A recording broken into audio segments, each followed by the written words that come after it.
Porventura, como diz Samaria aos seus ídolos, não faria igualmente a Jerusalém e aos seus ídolos? Por isso, acontecerá que, havendo o Senhor acabado toda a obra no Monte Sião, ou seja, tinha um propósito para esse rei.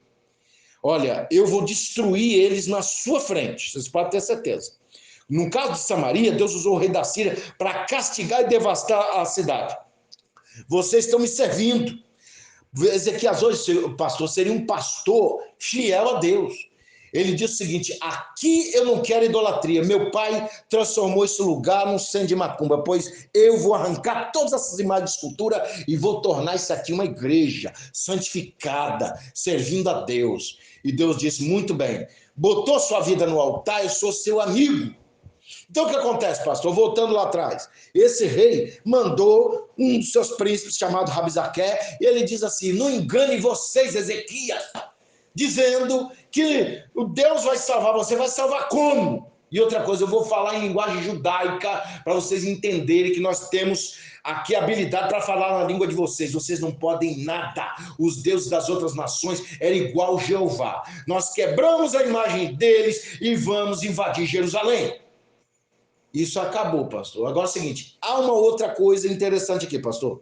Tanto Isaías 36, como 2 Crônicas 18, aliás, 2 Crônicas 32, 2 Reis 18, eles tinham certeza, aliás, 2 Reis 19, 25, que Deus mandou eles lá para destruir Jerusalém. Ele tinha aquela constatação: olha, eu não estou subindo aqui à toa. Mas se a gente for analisar, pastor, a historicidade disso aqui, você vai ver que não é bem isso. Ezequiel já estava 14 anos sem pagar imposto a eles, e um imposto pesado.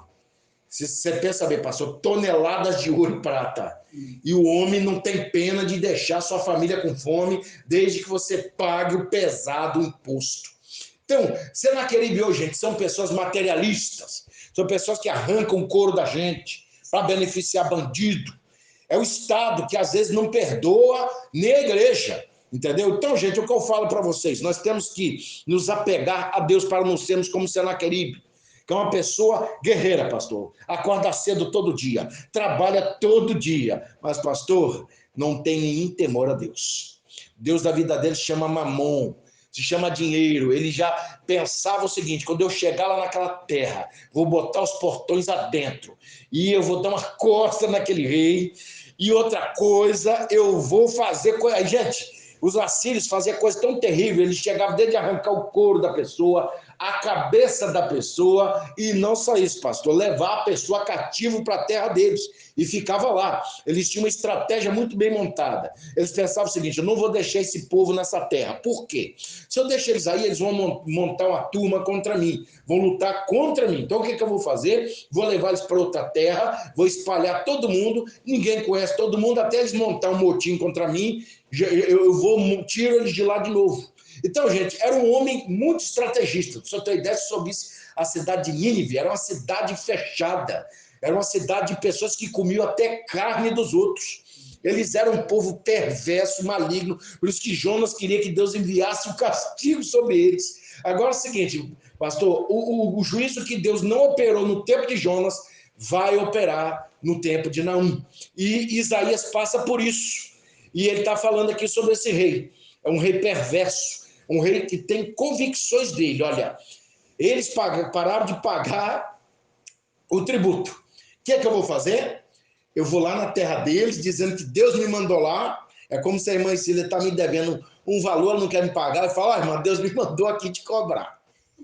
Você entendeu? Aí fala: irmão, agora o senhor está botando palavra na boca de Deus? O senhor dá nome aos bois e fala logo que o seu problema é comigo. Você entendeu? Então tem crente assim também, pastor, que ele vem na sua igreja, ele tá pé da vida com todo mundo, ele pega o microfone, ó, entendeu? É igual aquele amiguinho nosso que foi embora, entendeu?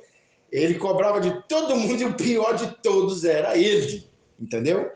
Então, gente, o que eu falo para você, tá aqui um homem equivocado espiritualmente. Ele era como o faraó, ele conhecia dinheiro, ele conhecia idolatria, ele conhecia o poder e não conhecia Deus. Só que ele vai conhecer, e vai conhecer da maneira mais triste possível. Só que é o seguinte, o versículo 12, como eu li aqui, do capítulo 10, a Bíblia fala com clareza.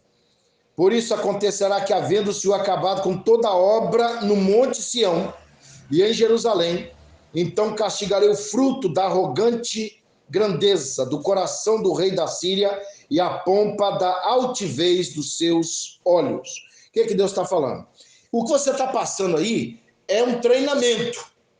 Eu vou deixar ele vir. Vou deixar ele pensar que o que aconteceu com as outras nações, inclusive com Samaria, que era maior do que Jerusalém, vai acontecer com vocês. Deixa ele vir, porque ele está vindo para o caminho da morte. E é isso que acontece, pastor, com todos que lutam contra o servo de Deus. Falei para vocês que há um ano atrás eu fui tentar ajudar um rapaz, o rapaz começou a falar um monte de besteira contra mim. Eu fui larguei ele falando sozinho, ele jogou uma pedrada dentro da minha casa. E ele queria, eu falo para você, Deus me segurou porque eu ia subir lá para acabar com a vida dele. Deus me falou, chama a polícia. Quando ele viu eu pegar o telefone, ele saiu fora. O diabo armou uma cilada para eu quebrar o pescoço dele, matar esse rapaz todinho. Só que é o seguinte, um parente dele conversou comigo e ele falou, ele não vai mais mexer com você. Hoje eu passo na rua e vejo ele com bengala, um homem com menos de 40